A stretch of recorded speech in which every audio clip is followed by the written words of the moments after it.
Mtu mmoja mtoza ushuru jina Zakayo alichukiwa na watu kwa kazi yake.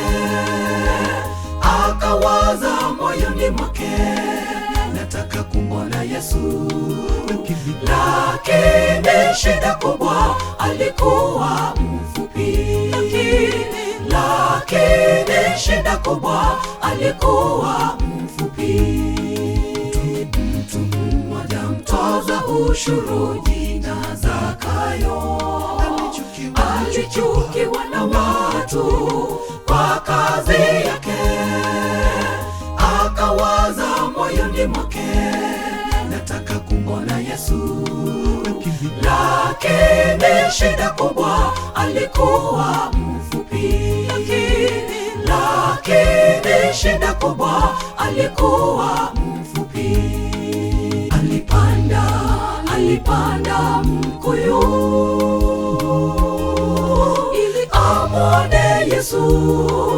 Yesu alipopita, kamwambia Zakayo, shuka, leo wokovu uko nyumbani mwako. Kamwambia Zakayo, shuka, leo wokovu uko nyumbani mwako. Alipanda mkuyu ili amwone Yesu. Yesu alipopita, kamwambia Zakayo, shuka, leo wokovu uko nyumbani mwako. Kamwambia Zakayo, shuka, leo wokovu uko nyumbani mwako.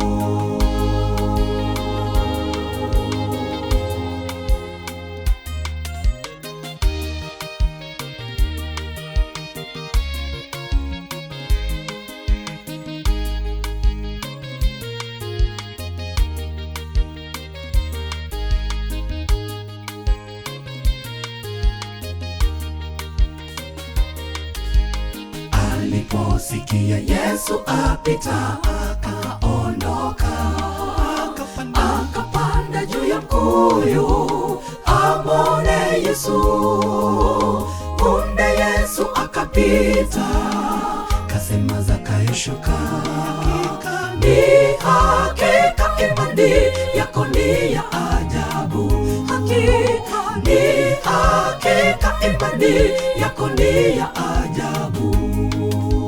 Aliposikia Yesu apita, akaondoka, akapanda juu ya mkuyu amwone Yesu. Punde Yesu akapita, kasema Zakayo, shuka, ni hakika imani yako ni ya ajabu. Ni hakika imani yako ni ya ajabu. Zakayo alipanda mkuyu ili amwone Yesu. Yesu alipopita, kamwambia Zakayo, shuka, leo wokovu uko nyumbani mwako. Kamwambia Zakayo, shuka, leo wokovu uko nyumbani mwako. Alipanda mkuyu ili amwone Yesu. Yesu alipopita, kamwambia Zakayo, shuka, leo wokovu uko nyumbani mwako.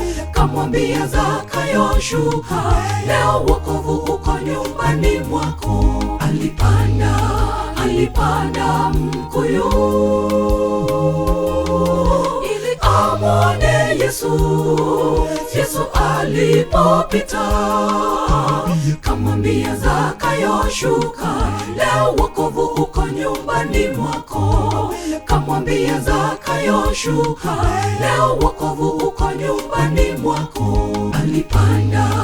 Alipanda mkuyu ili amwone Yesu. Yesu alipopita, kamwambia Zakayo, shuka, leo wokovu uko nyumbani mwako. Kamwambia Zakayo, shuka, leo wokovu uko nyumbani mwako. alipanda mkuyu ili amwone Yesu. Yesu alipopita kamwambia Zakayo, shuka, leo wokovu uko nyumbani mwako. Kamwambia Zakayo, shuka, leo wokovu uko nyumbani mwako.